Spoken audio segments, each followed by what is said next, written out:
자, 반갑습니다. 20년도 3회 제6과목 건설안전기술 설명드리겠습니다.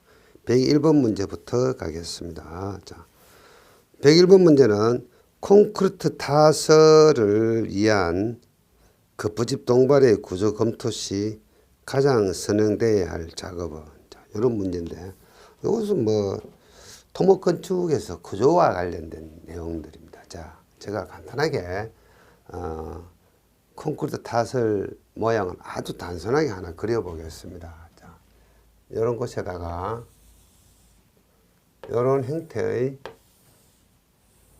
콘크리트 구조물을 타설하고자 합니다.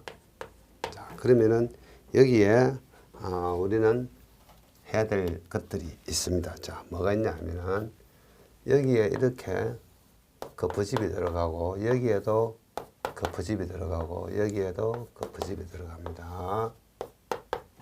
자, 이렇게 거푸집이 들어가고, 거푸집 밑에는 이 동바리가 들어갑니다. 동바리. 자, 그래서 거푸집이 들어가고, 그다음에 동바리가 들어갑니다. 그래서 이 거푸집과 동바리의 어떤 구조를 계산하기 위해서는 제일 중요한 게 뭔가 하면, 재료인 이 콘크리트가 밑으로 내려 누르는 하중이 있습니다. 하중. 자, 이 하중에는 이런 어떤 고정 하중이라 그래서 이 콘크리트의 무게가 있고, 그 다음에 작업 하중이라고 또 있습니다. 작업 하중은 뭔가 하면은 이 콘크리트 타설하기 위해서는 여기에 사람이 이렇게 올라가고 각종 어떤 기구, 장비나 기구들이 이렇게 위에 있습니다. 자, 그래서 자, 이것을 하중이라고 이야기하고, 그 외에 외력이라고 또 있습니다. 외력. 자, 외력은 여러 가지가 있는데, 이런 데 작용하는 외력은, 자, 바람의 하중, 풍하중이 있고, 작업 중에 지진이 올 수도 있습니다. 그래서 지진 하중이 있을 수도 있고, 그 다음에 작업을 하다 보면은 뭔가 이렇게 부닥칠 수도 있습니다. 그래서 이 충격 하중이 있을 수도 있고, 이러한 하중과 외력이 여기에 어떻게 작용할 건지를 먼저 계산을 합니다. 그래서 제일 먼저 하는 게 하중과 외력. 자, 그러면 두 번째는 뭘 해야 되겠습니까?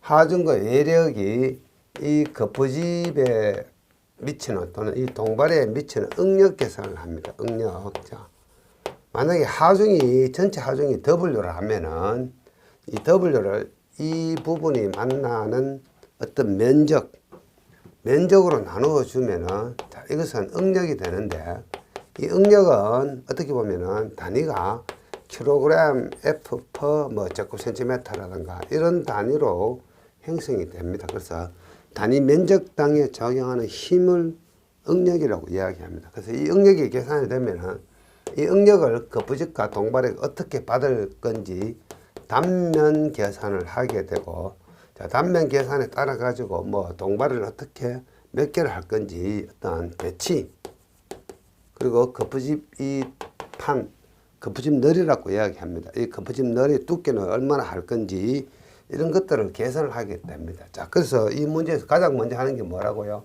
하중과 외력을 산정을 해야 된다. 가장 먼저 할 일입니다. 자, 그래서 문제 지문에 보시면은 가장 먼저 해야 될 게 외력과 하중 종류와 크기를 산정을 하고, 그 다음에 응력을 구합니다. 응력을 구하고, 그 다음에 단면 계산을 하고 동발이 어떤 간격을 결정을 하는 그런 순으로 구조 계산을 하고 검토를 하게 된다. 이렇게 이제 생각하시면 되겠습니다.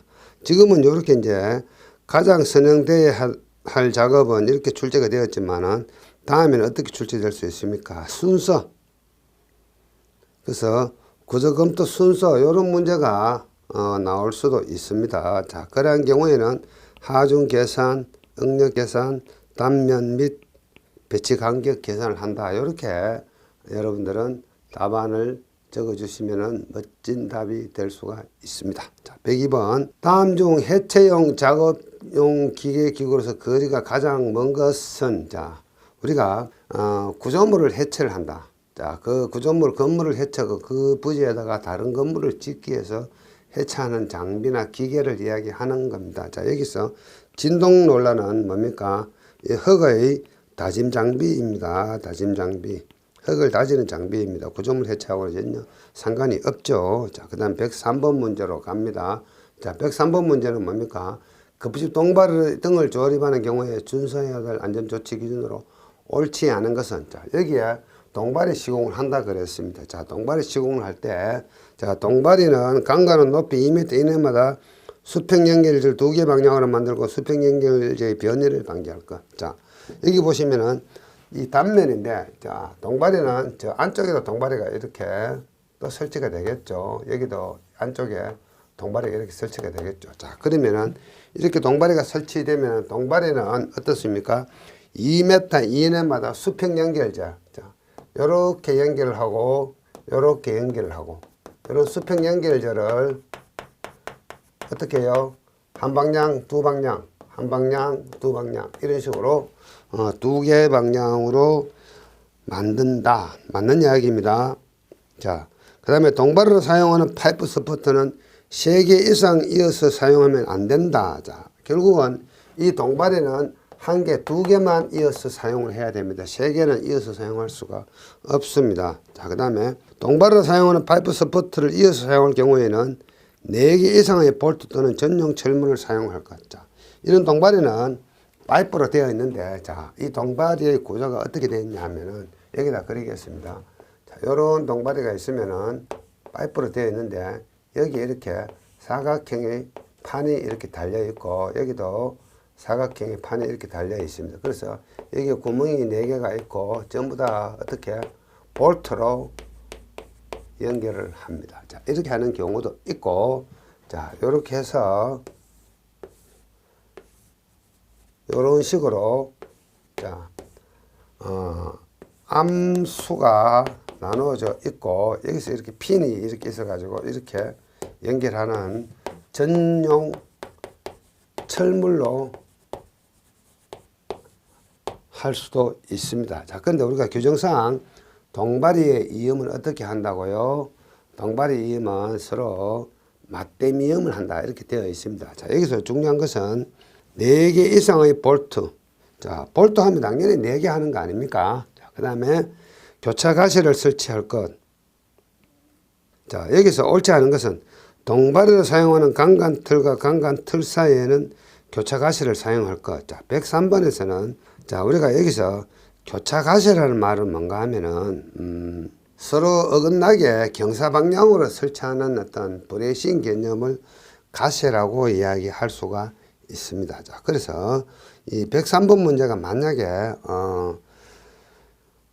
보통 우리가 동발이는 실제로 현장 가면은, 자, 교차 가시는 어떤 건가 하면은 이렇게 경사 방향으로 이렇게 철물을 대어 가지고 이 부분을 고정해 주는 건데, 일반 강간 동발이에서는 교차 가시를 안 하고요, 강간 틀로 되어 있는 동발이가 있습니다. 그런 경우에는 교차 가시를 한다. 이렇게 기억을 하시면 될 것 같습니다. 자, 일단은 3번이 정답이다. 자, 그 다음에 104번 문제로 갑니다. 자, 104번 문제는 말비계. 자, 요 말비계는 아주 단순한 구조인데도 요 말비계는 문제가 엄청 자주 나오는 내용입니다. 자, 이 말비계는 일단은 이 내용을 보면은 갈로 안에 넣기인데, 지주부재와 수평면의 기울기는 75도 이하로 하고, 말비계 높이가 2m 초과하는 경우는 작업 발판은 40cm 이상으로 할 것. 이렇게 되어 있습니다. 그래서 이것도 제가 여러분들에게 말비계 그림을 하나 보여드리겠습니다. 말비계 그림을 보여드리면서 여러분들하고 보면 좋겠습니다. 자, 요게 말비계의 그림인데, 자, 이것을 현장에서는 우마라고 이야기합니다. 소우자 말맞자. 그래서 말비계는 말의 안정처럼 생겼다 해서 말비계라고 이야기합니다. 자, 일단은 2m 미만일 경우에는 자, 이 작업 발판의 폭을 30cm 이상으로 하게 되고요. 자, 이 높이가 2m 이상인 경우에는 작업 발판의 폭을 40cm로 한다, 이상으로 한다. 그 다음에 요게 지주부재입니다. 지주부재의 요 경사는 75도 이하로 할 것. 자, 그 다음에 이 지주부재와 지주부재 사이에는 어떻습니까? 보조부재를 사용을 해서 이 지주부재가 이렇게 망가지지 않도록 한다. 그 다음에 이 지주부재 끝에는 미끄럼 방지 장치를 합니다. 자, 요게 말비계에 대한 그림입니다. 그래서 이 그림을 생각하시면서 여러분들은 이 내용을 보시는 게 이해도가 빠를 수가 있습니다. 그 외에 말비계에 대해서 여러 형태로 문제가 출제가 되니까 다음 시험을 대비해서 여기 있는 내용도 여러분들 꼼꼼히 한번 읽어보시기 바랍니다. 자, 그 다음에 105번 문제입니다. 자, 요 105번 문제는 뭡니까? 산업안전보건관리비 예상하는 어떤 법적인 기준들이다, 이렇게 생각하시면 되겠습니다. 그래서 자, 산업안전보건관리비 계산 기준에 따른 일반 건설공사 갑 대상액 5억 원 이상 50억 미만인 경우 안전관리 비율과 기초액 서라, 요걸 그냥 암기해야 됩니다. 근데 그렇다고 여기 있는 모든 표를 여러분들이 암기할 필요는 없고요. 자, 주로 잘 나오는 게 모든 표는 산업안전 기사에서 모든 표에 관계되는 문제들은 표의 첫 번째 거 요거 잘 나옵니다. 요거만 잘 기억하시면 되고, 가끔씩 이런 문제도 나옵니다. 이 대상 건설공사의 종류 5가지 중에 아닌 것은 이런 문제가 나오는 경우도 있습니다. 종류도 암기하는 게 좋겠습니다. 그리고 숫자는 첫 번째 줄에 있는 거 요것만 암기하고 계시면 될 것 같습니다. 자, 그 다음에 106번 문제입니다. 자, 터널 작업 시 자동경보장치에 대해서 당일에 작업 시작 전 점검할 사항으로 옳지 않은 것은 터널에서 왜 경보장치를 설치를 하느냐. 자, 이런 터널 공사를 하는데, 자, 여기서 이렇게 지하에 이렇게 터널 굴지를 합니다. 이런 식으로 해서 터널 이런 방향으로 굴착해서 공사를 하게 되는데, 자, 그러다 보면은 이 집안 속에서 집안의 어떤 종류에 따라 가지고 CH4 이 메탄가스가 나오는 경우가 있습니다. 메탄가스가 나와서 폭발을 일으킬 수도 있고, 좀 드문 현상이지만은 이런 현상이 있을 수도 있고, 그 다음에 자, 지하 공간은 뭡니까? 밀폐 공간이죠. 자, 밀폐 공간에서는 어떻습니까? 산소 결핍이 될 수도 있습니다. 산소 결핍. 그래서 터널 공사할 때는 지상에서부터 이렇게 이것을 수직구 또는 수직경이라고 이야기하는데, 지상에서 이렇게 송풍기를 가지고 이런 식으로 바람을 송기를 하게 됩니다. 송기. 그래서 이렇게 공기를 외부로부터 공급을 하게 됩니다. 밀폐 공간이기 때문에. 자, 그래서 자, 산소 결핍, 즉 산소 농도를 측정한다든가 이런 위험성 가스, 폭발성 가스의 어떤 농도를 측정한다든가 해서 문제가 있으면은 경보를 울려주는 것을 우리는 경보기라고 이야기할 수 있겠죠. 그래서 자, 이 터널 경보기, 자동 경보 장치하고 관계없는 것. 자, 자동 경보 장치에는 금지부가 이상이 있는지 없는지 확인해야 되고, 경보 장치의 작동 상태, 계기의 이상 유무 확인해야 됩니다. 조명 시설하고는 어떻습니까? 자동 경보하고는 전혀 무관한 이야기가 되겠죠. 자, 107번으로 갑니다. 자, 107번 문제는 강간틀 비계를 조립해서 사용하는 경우 기준입니다.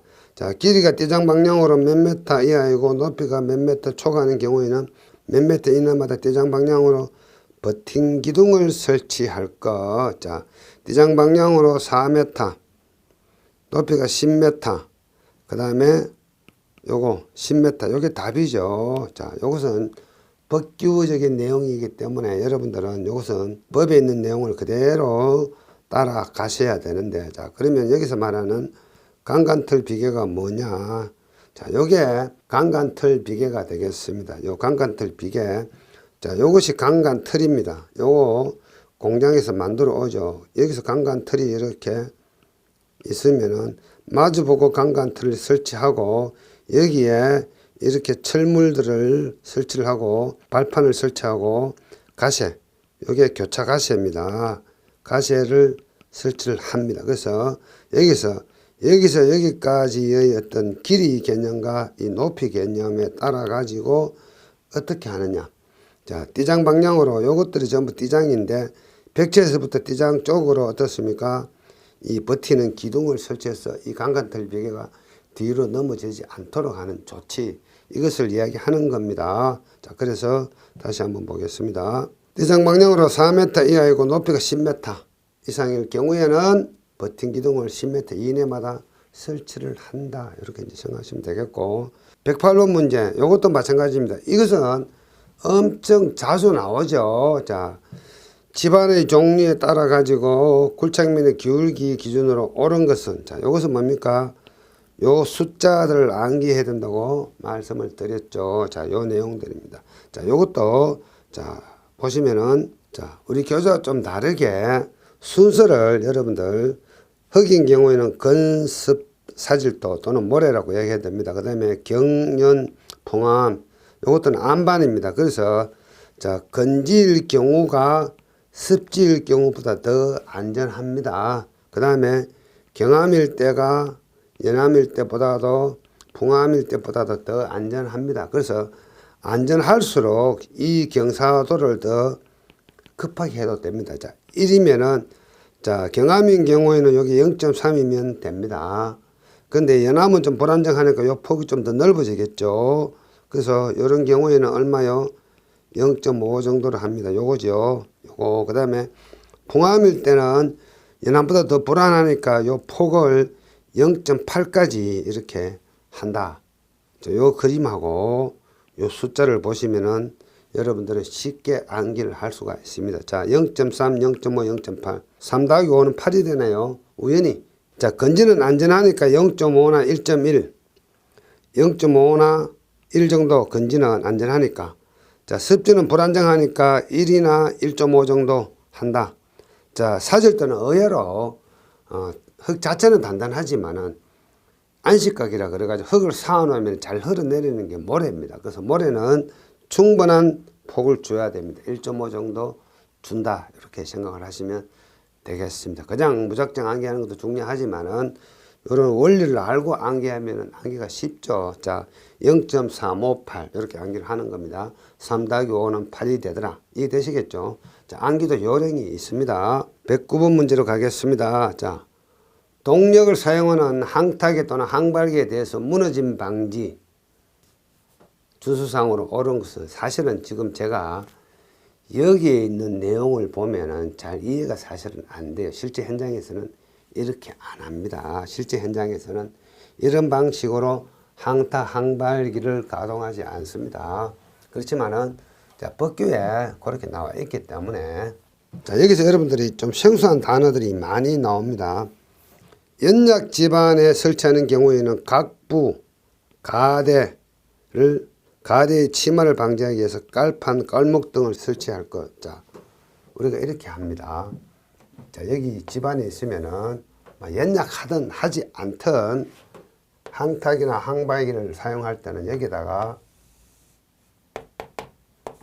요 두께가 22mm 이상 되는 2.2cm죠. 통상 25mm짜리를 씁니다. 이런 철판을 깔고 이 위에 이런 대형의 항타, 항발기 장비가 올라갑니다. 이렇게 해서, 자, 항타, 항발기 장비는 이렇게 생겼습니다. 이런 식으로 해서 와이어가 이렇게 되어 있고, 자, 여기서 이렇게 말뚝을 이렇게 박는 장비입니다. 그래서 여기 엄청나게 두꺼운 철판을 깔고 작업을 하게 됩니다. 이 장비하고 지금 여기 내용하고 조금 차이가 있는데, 자, 그렇지만 제가 최선을 다해 설명을 드려 보겠습니다. 각부, 각이라는 이야기는 뭡니까? 다리라는 이야기죠. 다리나 또는 가대, 임시로 받치는 그 판을 이야기하는 겁니다. 가대의 침하를 방지하기 위해서 깔판이나 깔목 등을 사용할 것. 자, 실제로 이런 대형 장비에서는 이 깔판을 철판을 가지고 사용을 하게 됩니다. 자, 그 다음에 2번도 마찬가지입니다. 각부나 가대가 미끄러질 우려가 있는 경우에는 말뚝 또는 세기 등을 사용해서 각부나 가대를 고정시킬 것. 저는 아직 이런 장비 본 적이 없습니다. 아주 옛날에 이런 장비가 있었겠죠. 요즘 이런 장비가 없습니다. 요즘은 다 이런 식으로 철판을 깔아서 이 장비가 움직이기 때문에 사실은 요 내용들이 좀 현실성은 없는데 아직도 이 법규에 정해져 있습니다. 그래서 이대로 문제가 나옵니다. 자, 항타기도 요즘은 국내에서 항타기 잘 안 씁니다. 요즘은 전부 다 파일 드라이버 구멍을 뚫어 가지고 말뚝을 집어 넣는 겁니다. 그건 항타기가 아니에요. 사실은 말뚝 시공 장비입니다. 항타기라는 이야기는 이 항은 말뚝이란 뜻입니다. 항은 말뚝이란 뜻이고 말뚝을 때려 박는다 해서 항타기라고 이야기합니다. 자, 말뚝을 타입한다 이런 말도 쓰는데 타입은 타격해서 박는 것을 항타기라고 이야기하지만 요즘 말뚝 장비는 대부분 오가 또는 티포라 그래가지고 구멍을 뚫어가지고 말뚝을 그냥 집어넣고 시멘트로 그라팅을 해버리는 그런 공법을 씁니다만은 자, 과거에 이런 공법들이 있었기 때문에 여전히 법에는 이 문구가 그대로 살아있다고 생각하시면 되겠습니다. 자, 3번도 맞는 이야기고요. 4번은 뭡니까? 버팀줄을 3개 이상으로 고정한다. 뭔가를 고정하려면 삼각형으로 고정을 해야 되죠. 그래서 3개 이상이라고 생각하시면 됩니다. 110번, 이런 문제 상식이죠. 어떤 운반을 하는데 인력으로 운반하는 게 있고 기계로 운반하는 게 있는데 자, 기계 운반 작업으로 실시하기 부적당한 것은 뭐겠습니까?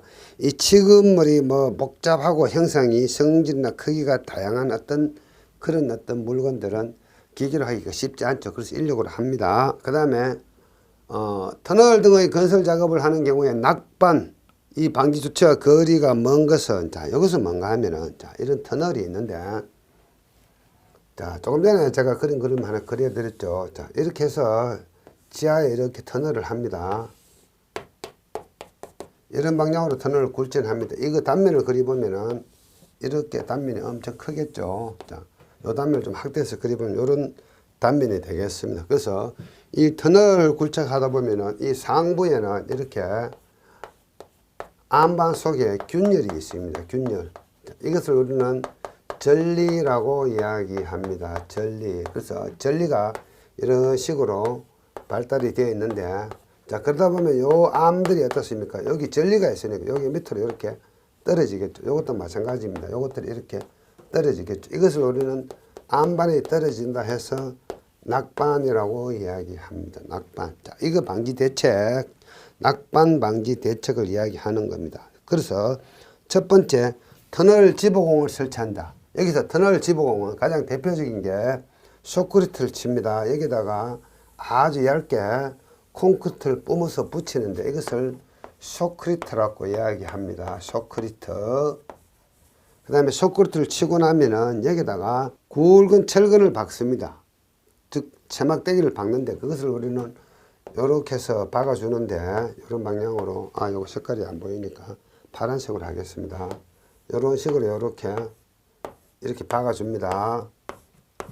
이것을 우리는 록볼트라고 이야기합니다. ROCK, BOLT. 이 록은 뭡니까? 암석, 암반이란 뜻이죠. 그래서 박아주면은 이것들이 어떻습니까? 이 록볼트에서 매달려 있거나 또는 그 바느질을 하듯이 안반을 기워준다는 느낌이죠. 짝있게 한다 이런 느낌을 받을 수가 있습니다. 그래서 록볼트를 체결을 한다, 설치한다.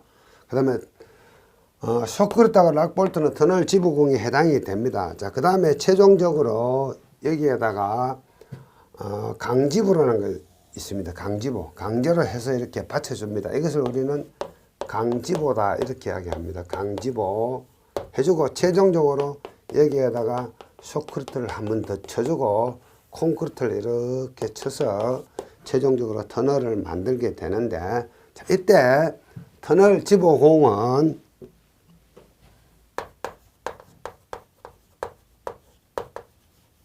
이 터널 지붕공은 자, 쇼크리트,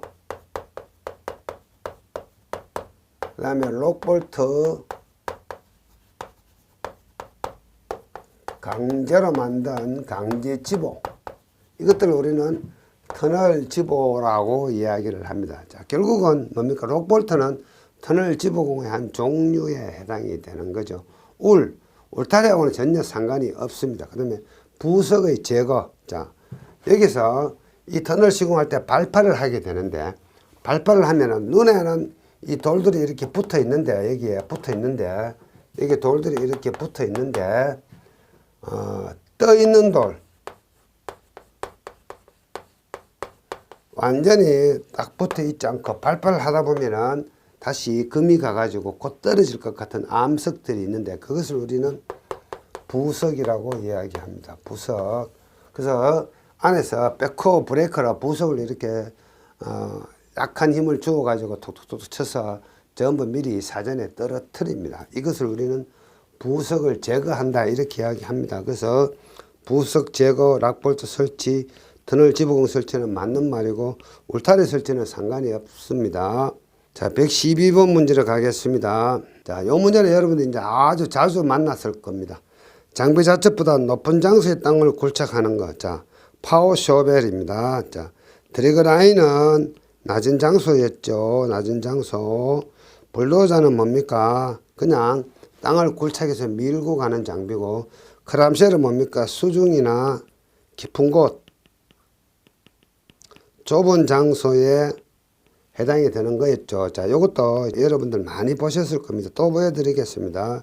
자, 요 문제는 항상 요 표와 그림만 기억하시면 됩니다. 자, 파워 쇼벨은 높은 것, 백호 드래그 쇼벨은 낮은 것, 드래그 라인은 낮은 것, 크람쉘은 수직 굴착, 수중 굴착, 낮은 곳. 자, 그래서 요 그림, 파워 쇼벨은 높은 것, 백호는 낮은 곳, 드래그 라인도 낮은 곳, 크람쉘도 낮은 곳, 수중 깊은 곳.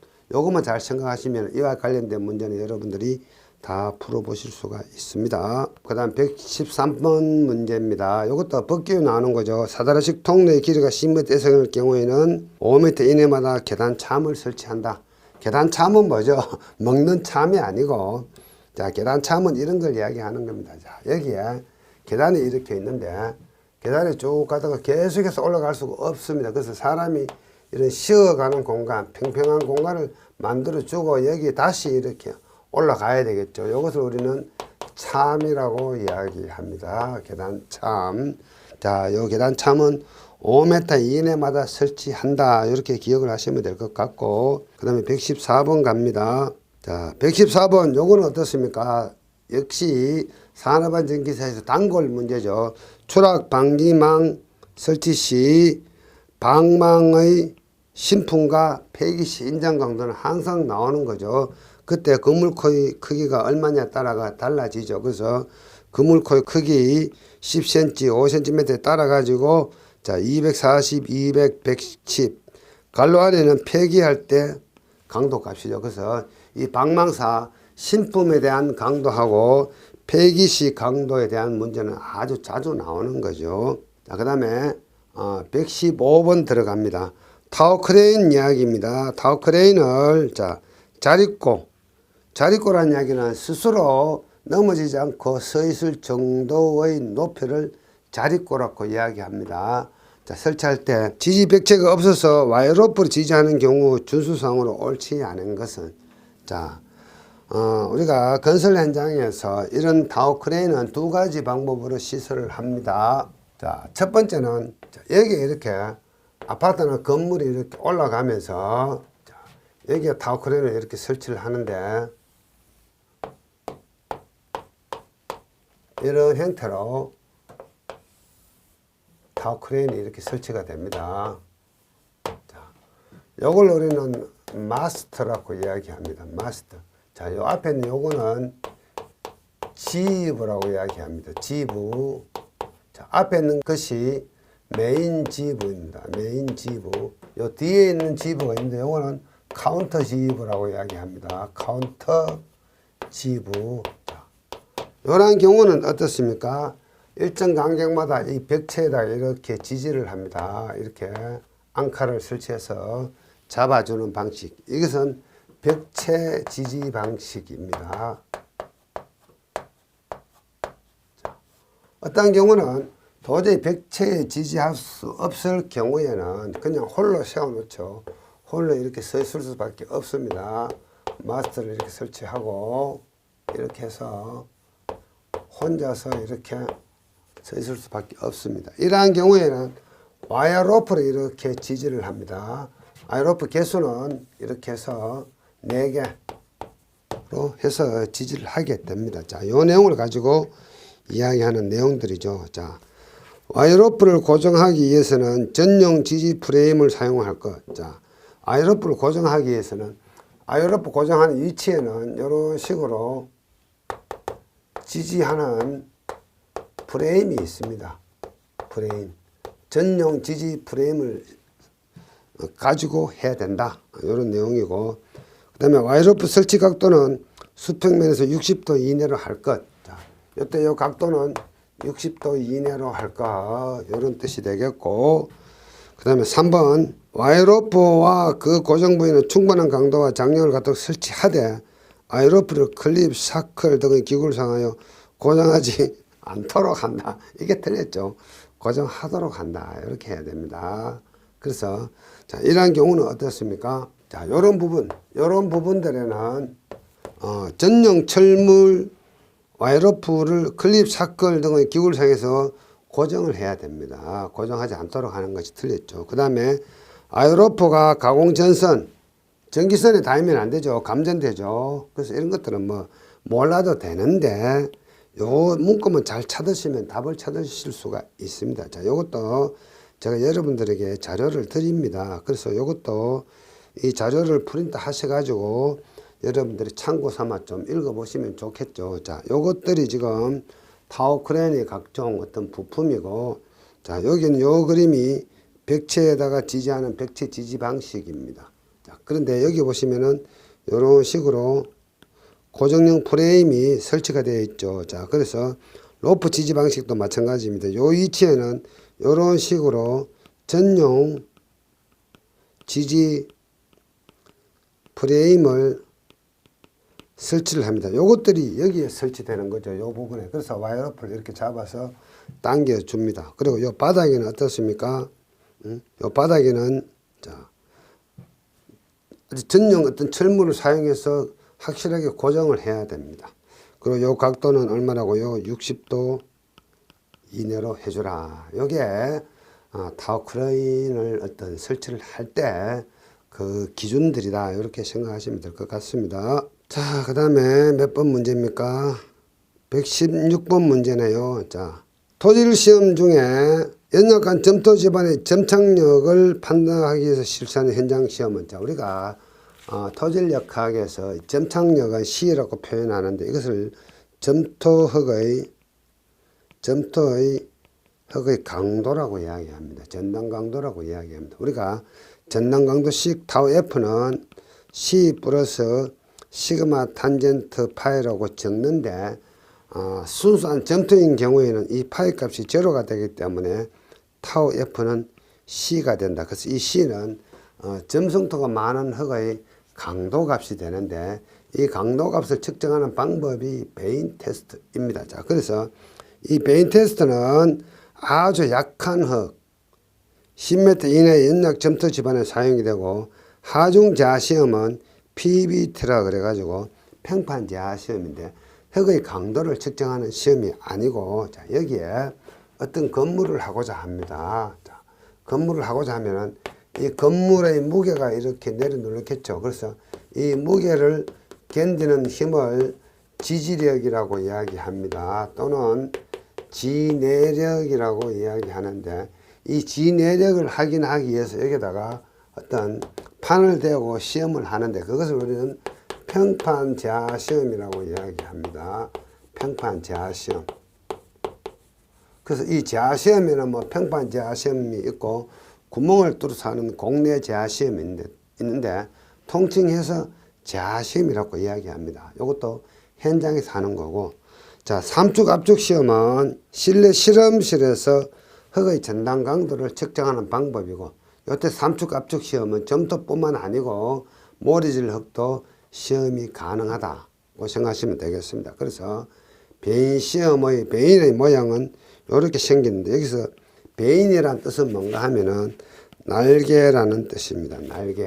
배인은 날개와 같은 말이다. 자, 이것도 제가 여러분들에게 어떤 개념인지 잠깐 실감나게 한번 보여드리겠습니다. 자, 요 사진을 보시면은 요게 지금 배인 시험기인데 아주 작죠. 사람 손으로 이렇게 들고 있죠. 지금 제가 들고 있는 요 펜 정도 크기 되고 요 끝에 요런 날개가 달려 있습니다. 이렇게 날개가 달려 있고, 자, 장비로 이렇게 지금 보시면 물도 많고 흙이 있죠. 점토 성분이 흙이 있는데 여기에 들어가서 사람 손으로 이렇게 흙에다가 요걸 이렇게 폭 쑤셔 가지고 탁 돌려보면은 요 끝에 여기 보시면 요 끝에 요 눈금이 있습니다. 눈금이 탁 나오는데 그 눈금의 값이 이 흙의 점착력을 나타내는 값입니다. 그래서 자동으로 딱 측정이 됩니다. 아주 간단한 시험 장비인데 암석이나 이런 데서는 못하죠. 아주 약한 집안 사람 손으로 이렇게 푹 쑤셔도 들어갈 만한 연약한 점토, 이런 것에 그 점토의 강도가 얼마인지를 확인하는 시험이 요 배인 시험이다, 이렇게 생각하시면 되겠습니다. 다시 보여드리겠습니다. 이렇게 아주 적습니다. 조만합니다. 이런 작은 상자 속에 요거 넣어가지고 다닙니다. 옆에 보시면 요 상자가 또 있죠. 요 상자 속에 요 시험기가 들어갑니다. 아주 간단한 시험 장치이죠. 자, 그 다음에 117번 문제입니다. 비계의 부재 중 기둥과 기둥을 연결시키는 부재가 아닌 것은, 자, 띠장 가시의 장선은 부재이고 작업 발판은 사람이 올라가서 딛고 서는 발판을 이야기하는 겁니다. 자, 이것도 제가 여러분들에게 그림을 통해서 한번 보여드리겠습니다. 제가 좀 시간만 많으면은 여러분들에게 사진을 통해서 보여드리면 참 좋겠지만 미처 준비를 못했습니다. 자, 요거 보시면은 요 그림이 비계인데 여기 보시면은, 자, 여기 있는 요게 장선입니다. 장선. 여기 따라가는 이것들이 전부 다 뭔가 하면은 띠장입니다. 띠장. 그 다음에 여기 보시면 이런 경사 방향으로 설치하는 거 있죠. 요것들이 가세에 해당이 됩니다. 가세. 그래서 장선, 띠장, 가세. 또 뭐가 있습니까? 여기 있는 비계 기둥이 있겠네요. 비계 기둥. 이런 것들이 비계를 구성하는 부품이 되겠네요. 자, 그래서 다시 보겠습니다. 띠장, 가시의 장선은 뭡니까? 비계의 부재 중 기둥과 기둥을 연결하는 부재입니다. 작업 발판은 뭐였죠? 작업 발판은 그리고 나서 비로소 여기에다가 작업 발판을 쭉 깔아주는 거죠. 이런 식으로 작업 발판을 깔아주고 사람이 올라가서 작업을 할 수 있도록 하는 거죠. 작업 발판은 기둥과 기둥을 어떤 잡아주는, 연결하는 그런 부재가 아니고 사람이 작업을 하기 위해서 올라가는 발판을 이야기하는 거죠. 그래서 해당 사항이 없다, 이렇게 생각하시면 되겠습니다. 작업 발판이 정답이 되겠네요. 자, 그리고 118번 갑니다. 자, 이 문제는 쉬우면서도 자주 나오는 문제입니다. 항만 하역 작업에서 선박 성강 설치 기준 옳지 않은 것은, 자, 1번입니다. 200톤이 아니고 300톤입니다. 300톤. 자, 그 다음에 119번 문제 가겠습니다. 자, 유해이온 방지 여기서 제출 대상 공사가 아닌 것은, 자, 여기서 아닌 것은 뭔가 하면은 지상 높이가 31m인 건축물, 30m가 아닙니다. 31m. 그 다음에 최대 지강 길이가 50m인 교량 건설 공사. 최근에 법이 바뀌었죠. 교량 대신에 지금은 순수 한국말로 다리라는 용어로 바뀌었습니다. 교량이나 다리나 아마 그게 그거죠. 그 다음 터널 건설 공사는 모든 터널은 유해인 방지 계획서 제출 대상 공사가 됩니다. 그 다음에 깊이가 10m 이상, 11m는 뭐죠? 10m 이상이죠. 만약에 이게 뭐 20m다. 이것도 10m 이상이니까 유해인 방지 계획서 제출 대상 공사에 해당이 되는 거죠. 그 다음에 120분 문제, 마지막 문제가 되겠습니다. 이 문제는 산업안전 기사가 풀기에는 좀 어려운 문제입니다. 본 터널을 시공하기 전에 터널에서 약간 떨어진 곳에 지질조사, 한기, 배수, 운반 등의 상태를 알아보기 위해서 설치하는 터널은 파일럿 터널입니다. 자, 프리패브 터널, 프리패브라는 뜻은 뭔가 하면은 터널을 하고 나면은 요거 그림을 통해서 좀 설명을 드릴게요. 여러분들 그냥 말로 하면 어려우니까. 자, 터널을 굴착을 할 때 이렇게 터널을 만들면은 여러분 자동차 타고 고속도로 가보셨죠? 자, 요 그림이 조금 안 보이네요. 옆에서 다시 그리겠습니다. 여러분 자동차 타고 고속도로 가보시면 어떻습니까? 여기에 차가 다니는 도로가 있고 여기 어떻습니까? 콘크리트로 이렇게 쳐져 있죠. 이런 구조물이 이제 터널인데, 자, 프리패브 터널은 보통 터널은 이 콘크리트를 네모콘을 가지고 와서 현장에서 이 콘크리트를 타설을 합니다. 이것을 우리는 LINING 라이닝 콘크리트라고 이야기합니다. 자, 이렇게 현장에 타설하는 방식이 있고 프리패브 PREFAB 요거는 뭡니까? 이것들을 한 조각 한 조각씩 공장에서 만들어 와서 터널을 발파하고 굴착한 상태에서 여기다가 이것들을 조립하는 방식이 있습니다. 자, 이 조립하는 방식은 자, PCL 터널, 프리캐스트 콘크리트 라이닝이라는 PCL 터널이 있고 우리가 이런 거 많이 들어보셨을 겁니다. SHIELD 실드 TBM 공법이라고 있는데 이 실드 TBM 공법에서는 굴착을 하고 뒤따라가면서 공장에서 만드는 이런 콘크리트 조각을 조립을 해서 붙여가면서 시공을 하게 됩니다. 자, 이것을 우리는 프리패브 터널이다 이렇게 할 수 있고 뭐 우리가 터널 용어 중에서 그다음에 실드 터널, 자, 요게 실드 터널에 해당이 되고요. 파일럿 터널, 자, 파일럿이라는 뜻은 뭡니까? 파일럿, PILOT. 자, 인도하다, 미리 어떤 선행해 본다 이런 뜻입니다. 그래서 터널 선형을 보면은 자, 터널 이런 방향으로 위에서 내려오는 평면도입니다. 이런 방향으로 굴진을 하고 싶은데 자, 굴진하기 전에 미리 이 주변 현황을 보기 위해서 자, 여기에서 조금 떨어진 상태에서 아주 적은 터널을 이렇게 굴진을 해보는 겁니다. 그러면은 여기 있는 어떤 집안의 상태를 확인을 하는 겁니다. 그리고 이 속에 물이 많이 나오는지 지하수가 얼마나 있는지를 확인해 보고 그 다음에 이 터널을 굴진할 때 이것을 참고하기 위해서 미리 뚫어보는 겁니다. 이것을 PILOT 파일럿 터널이라고 이야기하고 경우에 따라서 이렇게 연결해 가지고 자, 자재를 이쪽으로 운반하기도 하고 하는 터널로 쓰기도 합니다. 왜 그런가 하면은 도로 터널에서 아주 높은 산이 있는데 자, 여기 터널이 쭉 굴진해 들어갑니다. 아주 연장이 길기 때문에 자재를 여기서부터 운반하면 상당히 거리가 멀겠죠. 그래서 중간중간에 측면에서 이렇게 터널을 뚫어서 자재 등을 운반하기 위한 보조 터널을 시공하기도 합니다. 이것을 뭐 우리는 뭐 사이드 터널이라고 이야기할 수도 있겠는데, 그 다음에 이렇게 파일럿 터널 하는 방법도 있고, 자, 본 터널을 굴착하기 전에 자, 여기에 이런 터널을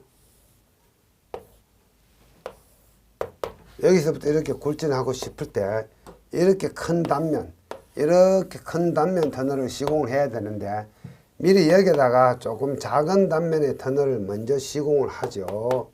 그럼 여기다가 작은 터널의 시공 단면을 먼저 시공을 하고 나중에 이 부분을 따라가면서 발파를 해서 이 전체 터널을 넓혀주는 확대 시공하는 방법도 있습니다. 그때 이 터널도 토목공학에서는 자, PILOT 파일럿 DUNNEL 파일럿 터널이라고 명칭을 붙여서 사용하고 있습니다. 자, 어쨌거나 본 터널을 하기 전에 미리 뚫어보는 터널이다. 이런 개념을 가지시고 이런 문제가 나오면 다음에는 파일럿 터널 이렇게 쓰시면 되겠습니다. 이 문제는 산업안전 기사에서 아마 처음 나오는 문제에 해당이 될 겁니다. 그래서 앞으로 계속해서 이런 문제가 또 나올 수도 있습니다. 자, 제3회 건설안전 기술은 여기서 마치기로 하겠습니다. 자, 수고하셨습니다.